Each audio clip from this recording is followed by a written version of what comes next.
Hello guys, last ಕ್ಲಾಸಲ್ಲಿ ನಾವು time and work topic ಮೇಲಿನ ಪ್ರಶ್ನೆಗಳನ್ನ ನೋಡ್ತಾ ಇದ್ದೋ.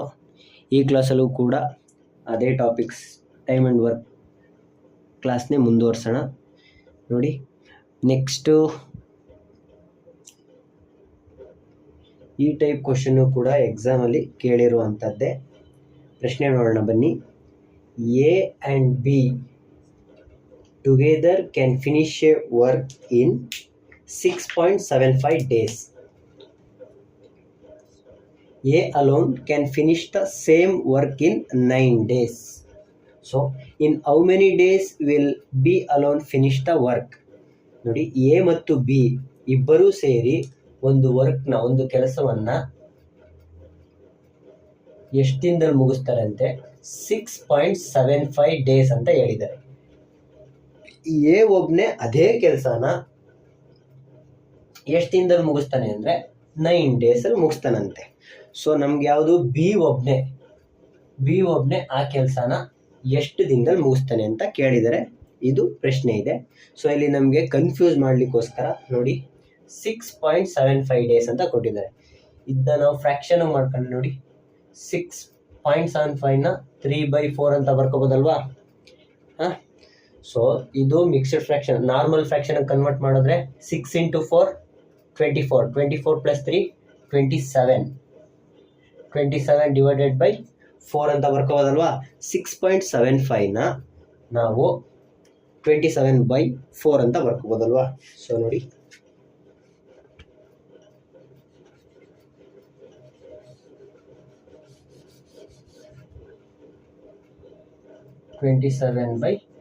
ಅಂತ ಬರ್ಕೊಳ್ಳೋಣ.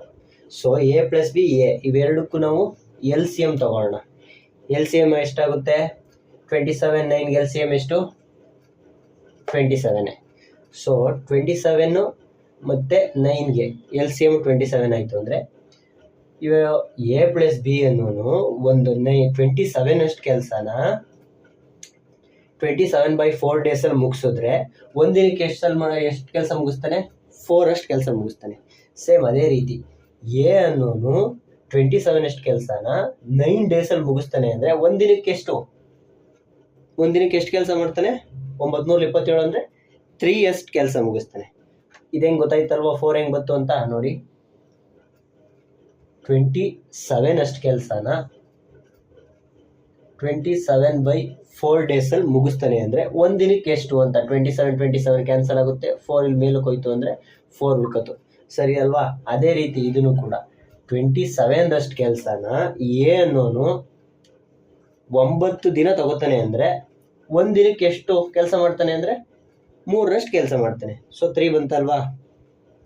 ಸೊ ನೋಡಿ, ಎ ಪ್ಲಸ್ ಬಿದು ಎಫಿಷಿಯನ್ಸಿ 4 ಇದೆ, ಎದು 3 ಅಷ್ಟಿದೆ. ನಮಗೆ ಬೇಕಾಗಿರೋದು ಬಿ ಅಲ್ವಾ? ಎ ಪ್ಲಸ್ ಬಿದು 4 ಇದೆ ಅಂತಾನೆ. ಎ ಒಂದೇ ಎಷ್ಟಿದೆ? 3. ಎ ಒಂದೇ 3 ಇದೆ ಅನ್ನಕ್ಕೆ 4 ಬರೋಕ್ಕೆ ಎಷ್ಟು ಮಾಡ್ತೀವಿ? ಬಿಗೆ 1 ಆ್ಯಡ್ ಮಾಡಿದ್ರೆ ತಾನೆ 4 ಬರೋದು. ಸೊ ಎದು 3 ಅಂದರೆ ಬಿದು 1 ಆಗ್ಬೇಕು ತಾನೆ 4 ಈಕ್ವಲ್ ಆಗೋಕ್ಕೆ. ಎ ಪ್ಲಸ್ ಬಿ = 4 ಅಂತ ಹೇಳಿದೀವಲ್ವಾ? ಸೊ ಅವ್ರೇನು ಕೇಳೋದು, how many days will be alone finish the work? Total work ಎಷ್ಟಿದೆ? 27 ಇದೆ. ಸೊ ಬಿದು ಎಷ್ಟಿದೆ ಎಫಿಷಿಯನ್ಸಿಲಿ? 1. ಸೊ ಎಷ್ಟು ದಿನ ತಗೋತಾನೆ ಅಂದರೆ 27 ಡೇಸ್.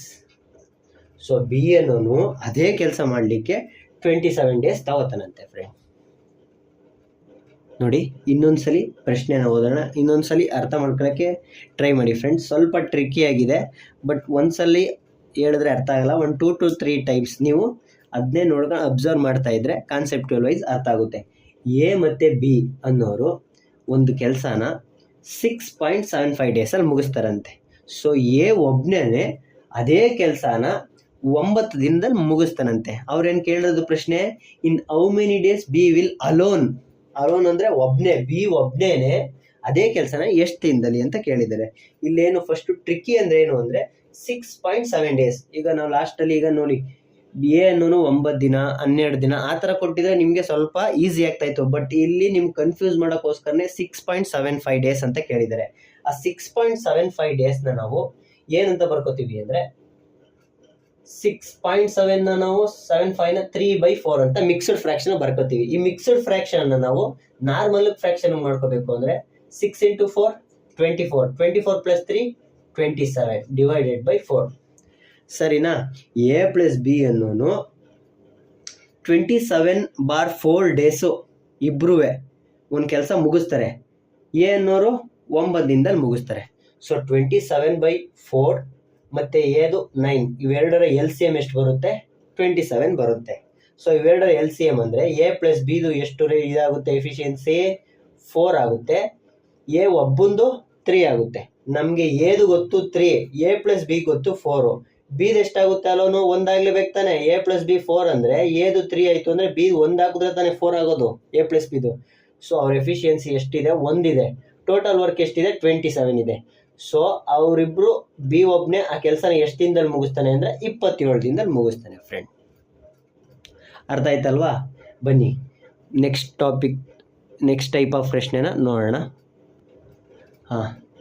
ನೋಡಿ ಗೈಸ್, ಕೇಳಿದ್ದಾರೆ A can do certain work in 12 days, B is 60% more efficient then A. How many days will A and B together to take the do same job? ಅಂದರೆ A ಅನ್ನೋರು ಒಂದು ಕೆಲಸನ 12 ದಿನದಲ್ಲಿ ಮುಗಿಸ್ತಾರಂತೆ. ಅದೇ ರೀತಿ B is 60% more efficient then A. B ಅನ್ನೋರು ಎಷ್ಟು ದಿನದಲ್ಲಿ ಮುಗಿಸ್ತಾರೆ ಅಂತ ಕೇಳಿಲ್ಲ, ಅಲ್ಲಿ ಏನು ಇಂಟ್ ಕೇಳಿದ್ದಾರೆ ಅಂದರೆ ಬಿ ಅನ್ನೋನು ಎಗಿಂತ 60% ಮೋರ್ ಎಫಿಷಿಯೆಂಟ್, ಅಂದರೆ ಎಗಿಂತನೂ 60% ಬಲ. ಎಫಿಷಿಯೆಂಟ್ ಅಂದರೆ ಅವನಿಗಿಂತನೂ ಬೇಗ ಕೆಲಸ ಮಾಡಬಲ್ಲ ಸಾಮರ್ಥ್ಯ ಉಳ್ಳವನು ಅಂತ. ಸರಿನಾ? 60% ಮೋರ್. ಈಗ ಎ ಅನ್ನೋನು 100% ಅಂತ ಇಟ್ಕೊಳ್ಳೋಣ. 60% ಮೋರ್ ಅಂದರೆ 60% ಜಾಸ್ತಿ ಎಫಿಷಿಯೆಂಟ್ ಇದ್ದಾನೆ ಅಂದರೆ ಬಿ ಎಷ್ಟಾಗ್ತಾನೆ? 160 ಅಲ್ವಾ? ಸೊ 1 0 ಕ್ಯಾನ್ಸಲ್ ಆಗುತ್ತೆ. 2 ಇಂದ 2 5 10 2 8. ಸೊ ಎಗೆ ಎಫಿಷಿಯನ್ಸಿ 5 ಆದರೆ ಬಿಗೆ 8, ಯಾಕೆಂದರೆ 60% ಮೋರ್ ಎಫಿಷಿಯನ್ಸಿ ಇದೆ. ಸರಿನಾ? ಇವನು ಜಾಸ್ತಿ ಡೇಸ್ ತಗೋತಾನೆ ಅಂದರೆ ಇವನು ಅದೇ ಕೆಲಸ ಮಾಡೋಕ್ಕೆ ಕಡಿಮೆ ಡೇಸ್ ತಗೋತಾನೆ. ಯಾಕೆಂದರೆ ಎಫಿಷಿಯನ್ಸಿ ಜಾಸ್ತಿ ಇದೆ ಅಂದರೆ ಅವನು ವರ್ಕಿಂಗ್ ತಗೊಳ್ಳೋ ಅಂಥ ಟೈಮು ಕಡಿಮೆ ಆಗುತ್ತೆ. ಓಕೆನಾ ಫ್ರೆಂಡ್? ನೋಡಿ next, how many days will, ಅವರಿಬ್ಬರು ಸೇರ್ಕೊಂಡು ಅದೇ ಕೆಲಸನ ಎಷ್ಟು ದಿನದಲ್ಲಿ ಮುಗಿಸ್ತಾರೆ ಅಂತ ಕೇಳಿದ್ದಾರೆ. ಸೊ ನಮಗೆ ಗೊತ್ತು ಏದು ಎಫಿಷಿಯನ್ಸಿ ಎಷ್ಟಿದೆ. ನಮಗೆ ಬೇಕಾಗಿದ್ದು ಫಸ್ಟು ಟೋಟಲ್ ವರ್ಕ್ ಕಂಡಿಟ್ಕೊಳ್ಳೋಣ. ಟೋಟಲ್ ವರ್ಕ್ ಅಂದ್ರೆ ಏನು?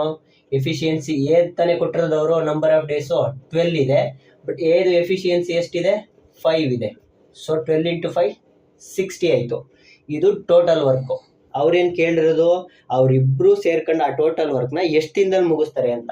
ಸೊ ಟೋಟಲ್ ವರ್ಕ್ 60 ಆಯಿತು. ಅವರಿಬ್ಬರದ್ದು ಎಫಿಷಿಯನ್ಸಿ ಎಷ್ಟಾಯಿತು ಟೋಟಲು? a + b ಅಲ್ವಾ? a + b 13 ಆಯಿತು. ಸೊ ಅವ್ರು ಎಷ್ಟು ದಿನದಲ್ಲಿ ಮುಗಿಸ್ತಾರೆ ಅಂದರೆ 60/13 ಡೇಸಲ್ಲಿ ಮುಗಿಸ್ತಾರೆ. ಇದನ್ನ ಮಿಕ್ಸ್ಡ್ ಫ್ರ್ಯಾಕ್ಷನಲ್ಲಿ ಏನಾರು ಕನ್ವರ್ಟ್ ಮಾಡಿದ್ರೆ, ಯಾಕೆಂದರೆ ಎಕ್ಸಾಮಲ್ಲಿ ಆಪ್ಷನ್ನು ಮಿಕ್ಸ್ಡ್ ಫ್ರ್ಯಾಕ್ಷನ್ ಆಗಿರ್ಬೋದು ಅಥವಾ ನಾರ್ಮಲ್ ಫ್ರ್ಯಾಕ್ಷನ್ ಆದರೂ ಕೇಳಿರ್ಬೋದು.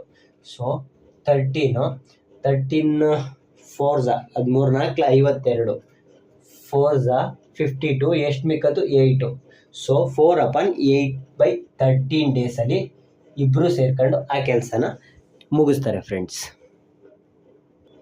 ನೋಡಿ ಇನ್ನೂ ಒಂದು ಟೈಮ್ಸ್ ಹೇಳ್ತೀನಿ. ಯಾಕೆ ನಾನು 2 ಟೈಮ್ಸ್ ಹೇಳ್ತಾ ಇದ್ದೀನಿ ಅಂದರೆ ಫಸ್ಟ್ ಟೈಮ್ಗೆ ಯಾರ್ಯಾರಿಗೆ ಅರ್ಥ ಆಗ್ತಾಯಿಲ್ಲ ಅವ್ರು ಇನ್ನೂ ಒಂದ್ಸಲಿ ಕೇಳಿ, ಸ್ವಲ್ಪ ಈಸಿಯಾಗಿ ನಿಮ್ಗೆ ಅರ್ಥ ಆಗಲಿ ಅನ್ನೋ ಒಂದು ಕಾರಣಕ್ಕೋಸ್ಕರ ನಾನು 2 ಟೈಮ್ಸ್ ಹೇಳ್ತಾ ಇದ್ದೀನಿ.